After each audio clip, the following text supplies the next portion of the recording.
बहुत बहुत दिल से धन्यवाद। आशीर्वाद का कामना हो। एगो छोट सा चीज जिक्र हो वीर बली हनुमान के बिरहा में कि महावीर जी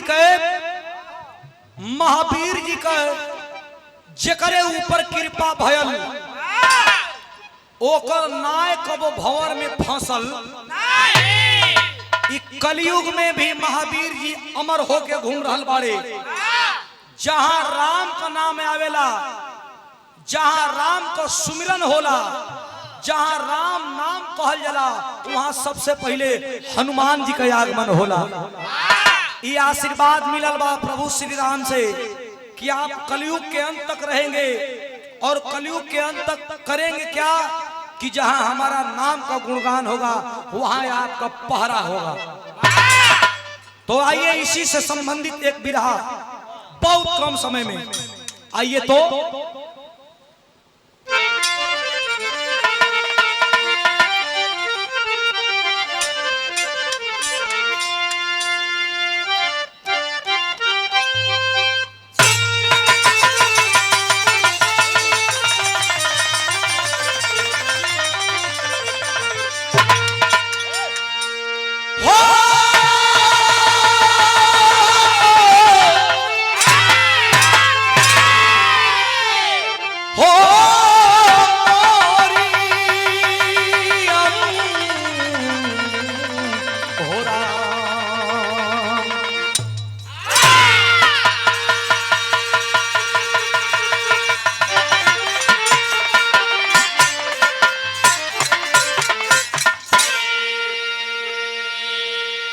महावीर भगवान कहते हैं कि जहां मैं तहां मैं, जहां मान लहला कि हमसे बढ़ियार कोई नहीं खे ओइजे से तुहार रास्ता कटे शुरू हो जाला।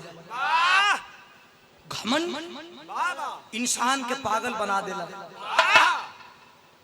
चार लाइन भूमिका में भाव बा। कैसे मास्टर?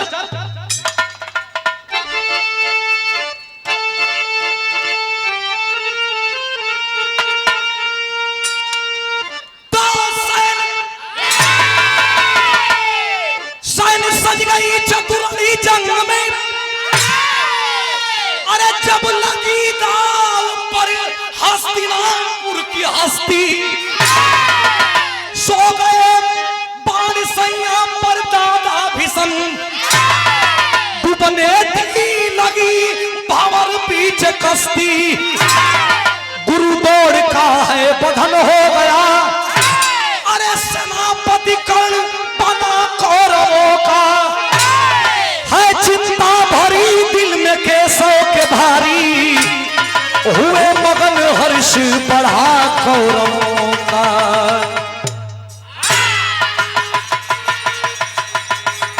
हारमोनियम का आवाज खत्म।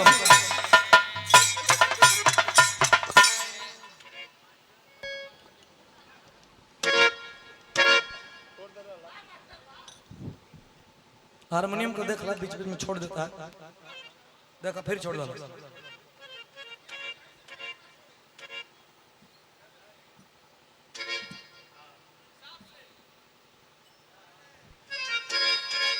नहीं कहीं संस्कृत खाली बोले तो मन करता है। ना सुन बात हूँ संस्कृत। ए भैया, महाभारत के लड़ाई में घमंड हो गई बाबा, घमंड हो गई दुर्योधन के कि हमनी के 100 भाई बनी जा है, पांचों पांडव खाली 5 को बाणा 100 हमनी के एक को थप्पड़ मारे जाते सो मर जी हंसो। भगवान श्री कृष्ण आके कहा रे पागल, 5 को भाई हो सब 5 को गांव दे दे लड़ाई ना हुई। भगवान श्री कृष्ण से दुर्योधन कलश की 5 को गांव यानी के सुई को नोक भर भी जमीन हम आ लड़ाई से के डरवाए के सो। तू अपना के देखो हमारी गोल में दादा भीषम बाड़े जिनके इच्छा मृत्यु को वरदान प्राप्त बा।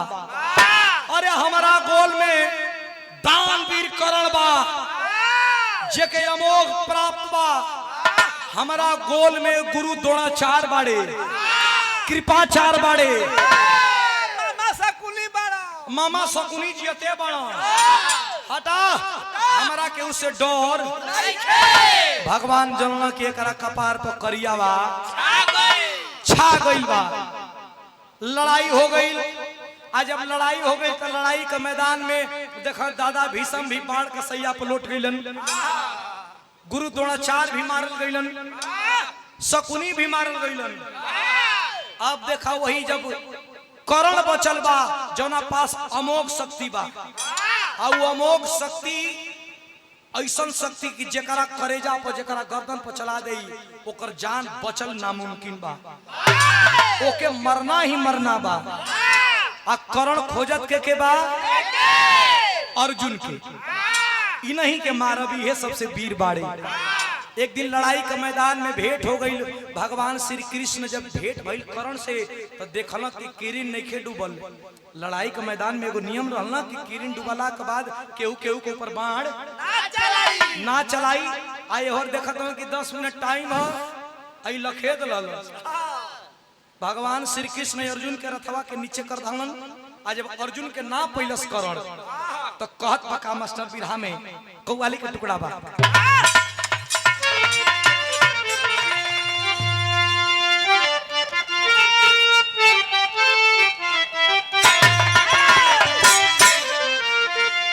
कौवाली के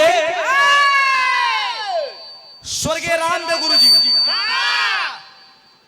जवानी में गा के चल गईले। तू गा के चल जा। अरे कहाँ भेजे तलस? बहुत जल्दी मोहम्मदपुर भेजे साथ हो जा। भागलपुर पुल पर जाए तो भैया, भागलपुर पुल पर मत भेजा भाई। हाँ और दिया बा कैसे गावे?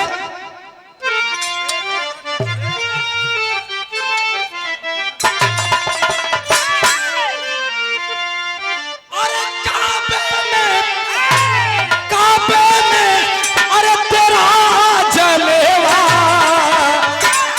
काशी में नजारा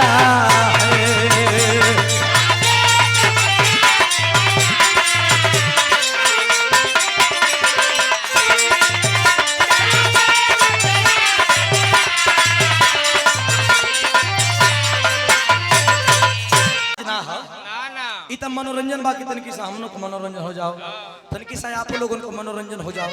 लेकिन अब विशेष बात नहीं, वो ढेर आज जगह तो ढेर भिज गई ना। हाँ पसीना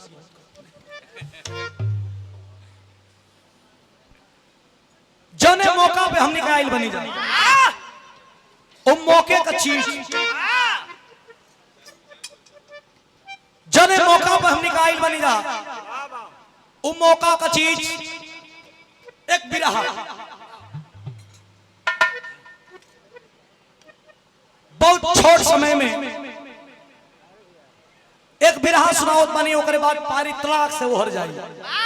अब भैया इतना मेहनत मत कर, एक्स्ट्रा हम पैसा ना दे, ओकर मेहनत कर, जितना लिमिट में उतने मेहनत कर। भले गर्मी से मर हाँ हाँ स्वागत स्वागत स्वागत लक्ष्मी प्रियदर्शी जी का स्वागत के लिए आदमी हमारे विधायक जी कभी से बैठे हैं। स्वागत कर दिया है, स्वागत हो गया है, अभी तो आईपीएल किया है। हाँ स्वागत होता जाए, कोई दिक्कत नहीं है साहब। साहब को कहीं जाना भी है, आप खड़े हो जाइए 1 मिनट के लिए। हम बोल दे रहे हैं ना, हम बोल दे रहे हैं। हेलो, हम लोग के बीच में पूर्व विधायक माननीय मनोज प्रसाद जी लक्ष्मी प्रियदर्शी जी चल के आई हैं भभुआ बिहार से। उनका मलार्पण 2 मिनट में हो जाए, आप लोग फिर कार्यक्रम का आनंद लें।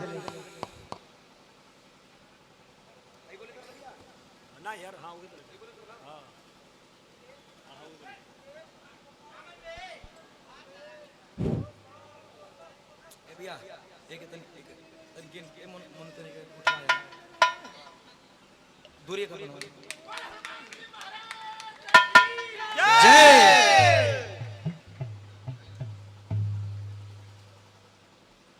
और आदरणीय विधायक जी सम्मान कर रहे हैं लक्ष्मी प्रियदर्शी जी का। ताली बज जाओ थोड़ा।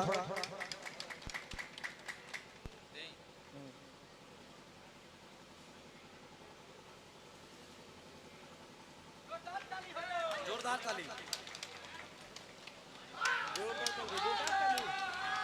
जोरदार ताली।